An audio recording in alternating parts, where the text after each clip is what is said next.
All right, so today I'm going to be talking about the July Cup, the Newmarket July meeting. Obviously, a very good few days of racing. We got Group 3s, Group 2s, and obviously the Falmouth Stakes, Group 1, over the mile for the fillies and mares. And the July Cup, obviously, one of the best six furlong contests in the world. And this year it's got like an international field of runners with Satono Rev staying here after Ascot, which is a very interesting dimension to the race, I think. So, yeah, we'll just talk about some of the races over the next few days, and I'll tell you which horses that I'll be having a bet on, what races are good, but like probably no bet races, that sort of thing. So, yeah, we'll start off with the Bahrain Trophy.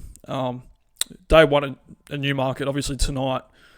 Obviously, good staying contest this for the like horses that run a bit over a mile and a half. You know, those sort of St Ledger types. It's a no bet race for me as there's 5 runners, but Del Maro ran a very impressive race last start in the Queen's Vase. Obviously, just missed, was beat by Limestone. And I actually liked him in that race. I was on Limestone, so I liked the winner more, but he would have been like my second choice for that race. He seems pretty good. I feel like with Charlie Appleby, like obviously he's not really firing this year, and he's not really known to have like those really good stayers. But you know, this might be one of them, and I think he'll probably just win this race. Obviously, Galleon I think he was joint favourite for the Queen's Vase, which I found really baffling, to be honest, because he wasn't really proven at any sort of level. But, you know, he comes here and he didn't have the greatest race in that one at Ascot, so he has a chance to sort of, you know, get a bit of redemption here. And apparently Point of Law is quite nice. I haven't really seen much of his races, but yeah, I think Del Maro will probably just win the Bahrain Trophy. I'd say I haven't thought about that race too much as there's 5 runners. But the next race I'll talk about is I think it's the Princess of Wales Stakes. It's a mile and a half contest. Yeah, and obviously the GOAT, Rebels Romance, he's back. You know, he's here as an 8-year-old. Obviously carries a penalty. He won Group 1s last year. I think he won the Joe Hirsch Turf Classic in America. He might have won like one other. And then, yeah, he came second in the Breeders' Cup Turf as a 7-year-old. So, you know, he's still amazing. Obviously, Charlie Appleby said earlier this year in Dubai that he's going to try and look after him a bit this year. He's the old boy. And what hasn't he done? He's won 2 Breeders' Cup Turfs. He's won, you know, Group 1s in Germany. I feel like he won a Shema Classic as well. So, yeah, they're going the easy sort of retirement pensioner route with Rebels Romance running him here. I'm not sure if he'll go to like a King George next. I hope not. I think they'll probably just, you know, send him back to America to run in the same race that he won last year, the Joe Hirsch Turf Classic. So, yeah, I hope they'll do like the easy sort of mile and a half Group 1s with him. And I think, yeah, no bet race, but I hope he wins, like for the sake of the horse. And, you know, everyone loves this horse. He's been around for a very long time. I hope he wins. But, you know, there's some good horses here like Convergent, who I've said this before. I think he's a Group 1 horse. Obviously, was it the Coronation Cup that he ran in last start? I feel like it was, where obviously like really good horses did not fire because, you know, it was really bad. Like the track was really bad. It was very wet. And obviously Bay City Roller won by like 20 lengths, which wouldn't happen in any other scenario. So, yeah, he's got a point to prove. Convergent, obviously, you can ride off last start. Almeraq goes up to a mile and a half for the first time, which, you know, could be interesting. This horse, he's got form behind Ombudsman, so, you know, he's one of the good mile and a quarter horses. They're going up to a mile and a half, so it'll be interesting to see how he goes. Tenability is quite a nice horse. He won I think it was the Tapster Stakes at Goodwood last start, which is a listed affair over a mile and a half, so he should get the trip, although I feel like he's a bit of a plotter, this horse. Like, I don't know, I feel like if there's like some actual good mile and a half horse, he might get found out a little bit. That's the impression that I get from this horse. But yeah, for the sake of being a horse racing fan, I hope Rebels Romance, I hope he just wins. He's a good horse. I've been a fan of him for a long time. You know, he might not have been one of the best European Group 1 horses, but, you know, he's a globetrotter and has proven himself all over the place. So, you know, shout out Rebels Romance, I think. And then, yeah, the Henry Cecil Stakes listed race, over a mile. This is one of my bets of the meeting. Morris Dancer. Now, he's obviously had like a few setbacks. He was quite a useful 2-year-old. He won the listed Stonehenge over a mile at Salisbury, which, to be fair, is not the strongest race, but, you know, I feel like they kind of kept him, you know, a bit fresh for his 3-year-old campaign. And he came first up at Ascot. He was 25-1 in the Jersey Stakes, which is a really hard race. And he came third at a distance that I think is below like where they want to be with him. I think they want to be at a mile, maybe further. And so that was an amazing performance. I think it's a standout form for this race. And I was surprised that he was odds against, to be honest. I thought he'd be like $1.80, $1.90 maybe. So yeah, I've already had a bet on him. Obviously, it'll be good to firm ground, so that should play into his favour. And yeah, I think he could be a really progressive horse going forward. I think, we might see him in a few Group 1s. But yeah, he seems a nice Morris stance. Obviously, William Buick rides. Wild Desert, he was last seen in Canada as a 2-year-old running in that Group 1. So he's obviously pretty good, but he's been out of the game for a long time. He hasn't been seen since September last year, I think, or October. So yeah, I think Morris Dance is like one of the easiest bets of the entire meeting, to be honest. Oxygon's probably the class horse of the field, but carrying a penalty and he's looked pretty average his last few starts, even though it's been in a French derby at 2,000 guineas. So yeah, I think they're I don't know what they're doing with him, to be honest. But yeah, Morris Dance is one of my bets of the meeting. But yeah, we'll move on to the Friday now. I don't think I'll be having a bet on this day, but I'll talk about some of the races regardless. We'll just start off with the Duchess of Cambridge Stakes. Group 2, 2-year-olds. Hot race, to be fair. It's got a lot of the Ascot horses. The likes of Libertango, Senorita Bonita. The horses that came out of the Albany Stakes, which since then the form has been franked because obviously Sun Goddess won at the Curragh the other week. I think it was the Curragh. Might have been I'm pretty sure it was. It might have been Leopard's. No, it was the Curragh, I think. But yeah, I think Libertango is the rightful favourite. Won a very competitive race last start in the Albany. And I think, with George Bowie and Billy Loughnane, she should just win here. Senorita Bonita looked good as well, but I think it's just between the top two. It's a no-bet race for me because Libertango is quite short now, but it should be a competitive race between the two at the top of the market, I'd say. But yeah, we'll move on to the feature race of the Friday. The Falmouth Stakes, over a mile, Group 1. Now, Precise is the favourite. I mean, and rightfully so. She won the Irish 1,000 guineas, won the Coronation Stakes, although that last race was a very messy race. Tulane probably should have gone closer, but obviously got a very troublesome passage through to the front. But yeah, I think Precise will probably just win this, to be fair. I like Blue Bolt as well, but 3-year-olds with these weight allowances, it's just such an advantage, and she hasn't really done anything wrong in her career besides, not being ready for the 1,000 guineas, I guess. So yeah, I think Precise, I've missed the price on her, but if there is a drift out to evens or something, which I highly doubt, but if there is, I'll probably have a bet on her then, but she's too short now. And yeah, it's an alright race. I think, I don't know. Maybe Venetian Lace is a horse I've respected for a while. She's ran some really hard races. She was third in the 1,000 guineas. I really like her as a horse, but where is she at here? They've gone from a mile up to a mile and a half for the Oaks, and then they were going to run in the Pretty Polly, and then they didn't run her there, and then she's come here over a mile. So what are they training her for? I don't really get it. Albeit, I think she's a very nice horse. Same with Evolutionist. She's a nice horse as well, but yeah, I think Precise will just win this Falmouth Stakes, and I guess it's just onwards and upwards for her. She'll probably run in the Matron Stakes at the Curragh, or no, Leopardstown on Irish Champions weekend. Although, to be fair, I think they might run over a mile and a quarter. I thought Aidan O'Brien might have said that she might get a mile and a quarter.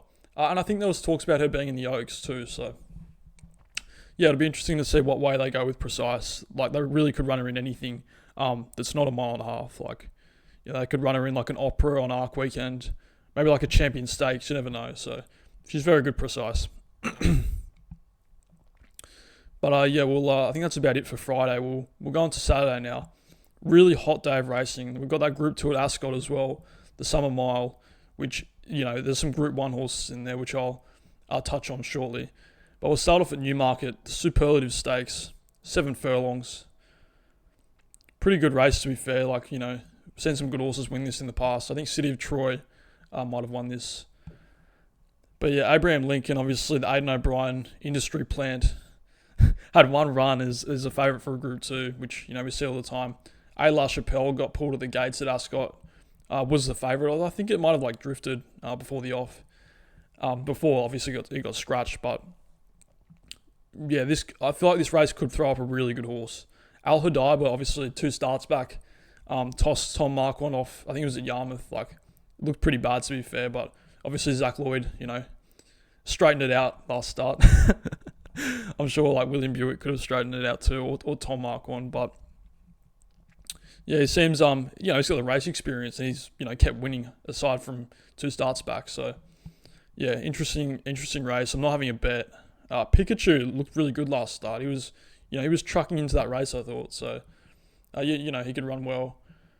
But yeah, it'll just be a sit and watch. But I suspect a really good horse is going to come out of this, whether that's Abraham Lincoln, which the market is telling us it will be. But I'm not too sure. It'll be a good race to watch the Superlative Stakes, I think. Now onto the feature race of the whole weekend. 1,200 metres. Very, very fast race. I think no half measures won last year, so it was a bit of a joke, a bit of a rort last year. Although it was a feel-good story at the time. I think Neil Callan wrote it, so it was good. One of the good guys of the sport, wins a big Group 1, so it was fine. But yeah, I'll go through some of these runners. It's such a good race. It's so open.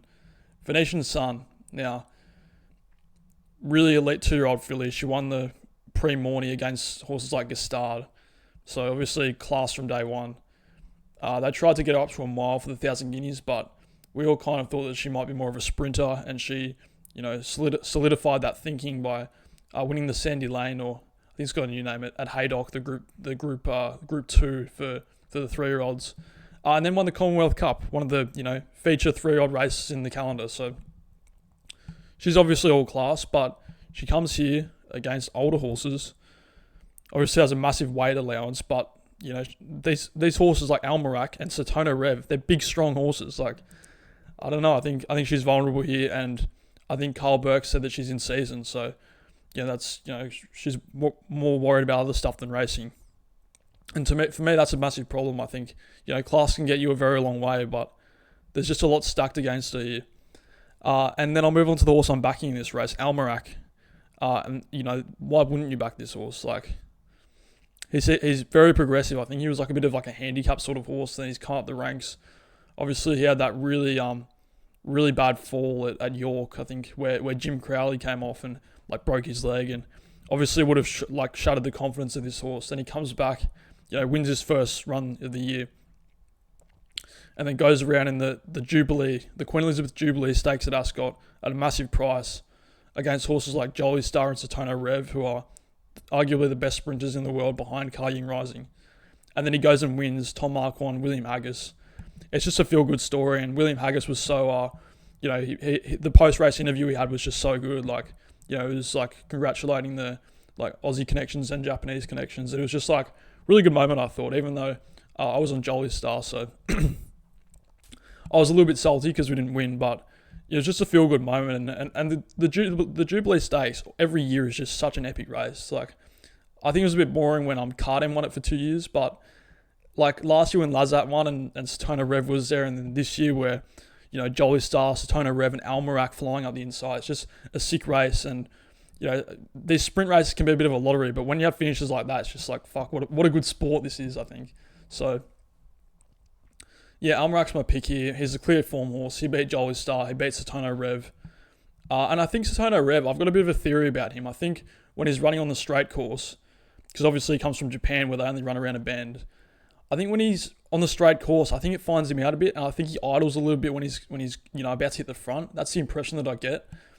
And obviously Christophe Patrice Lemaire, champion jockey, comes to ride, which obviously is a massive bonus, but this horse is 7 years old. These 3 in front of him in the market are just shit hot horses. And I think Satona Rev, I really like him, and the form should tell us that he'll win, but I don't know, I think Almeraq's going to get him, and I think this horse idles a bit too much on the straight track for my liking. I think Almeraq's going to keep bustling away and will win again. Mission Central won the King Sand Stakes. Really amazingly too. Obviously Ryan Moore found the golden highway near the fence, came flying home on the 3-year-old carrying less weight. amazing win, and I feel like this horse is going to be around for a very long time. Obviously, he's a gelding. They want to run him over 6 furlongs because they want to run him in an Everest against Cutting Rising, Guest House, against, Australia's best sprinters, which I think is very ambitious. I don't think he's that good, but, I feel like they could have just kept him at 5 furlongs and won at Nunthorpe and a Bay, a flying 5, the race at Ascot. They could have just done that for the next 5 years, to be honest, but, they're going to try and get him up to 6 furlongs and then, might go back to 5. I'm not too sure, but it'll be interesting to see how he goes. It's a very unconventional horse, Mission Central. I've always thought this since he was a 2-year-old. He's got a very weird action. Obviously, they gelded him, so he must have been a bit of a prick as an entire. So, interesting horse, Mission Central. And then some of these others, like Big Mojo won a Group 1 last year. Division, pretty good horse, but I don't think he's up to this level. Double Rush is pretty interesting. He's like a handicap sort of horse, and he's running the Group 1 here, so that's pretty ambitious. Obviously owned by Yulong, so ambitious owners. And then you've got the likes of Comanche Brave, who is pretty good, but I think he's like a good Group 2, Group 3 sort of sprinter, as we saw 2 starts back where he won the Greenland Stakes. But yeah, I don't think he's really a Group 1 horse. Then you got the likes of Powerful Glory, who won the British Champion Sprint, and Flora of Bermuda won't go here. She'll go to the Summer Stakes at York. So yeah, really hot race. I don't think it'll be as cinema as the race at Ascot, but I think Almeraq's going to be my bet here. I think he should be favourite over Venetian Sun when you consider everything going here. As I said before, class will take you a long way, but I think there's too much against Venetian Sun here for my liking. So I think Almeraq will be my bet for the July Cup, I'd say. But that's pretty much it for Newmarket, and then I'll just talk about this race at Ascot, the Summer Mile, Group 2. It's around the bend as well, so obviously not down a straight line. That does change the race quite a bit when you're factoring what barrier the horse is in.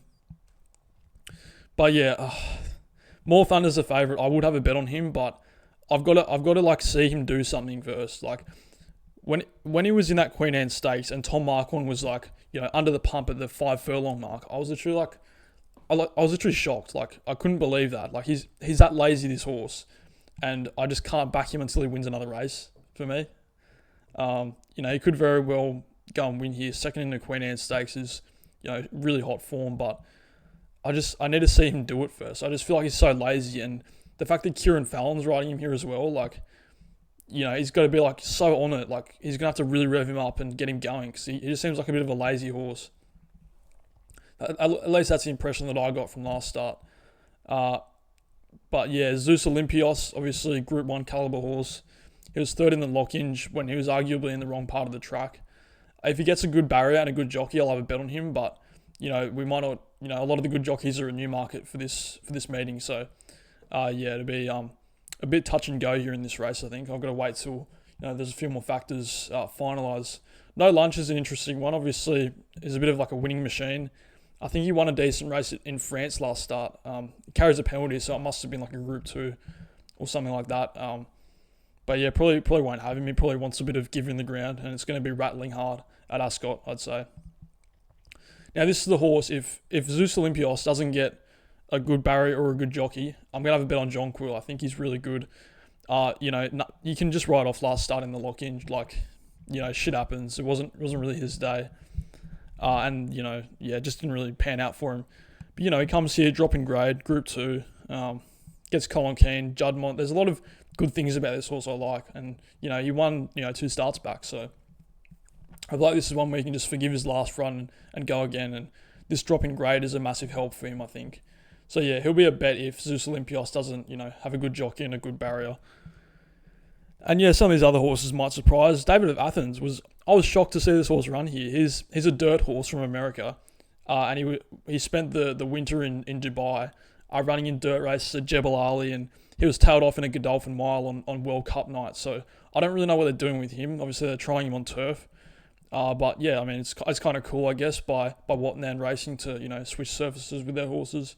He might not do very well, but I get it. It's quite ambitious. It's, interesting. So it should be an interesting experiment for a horse like him.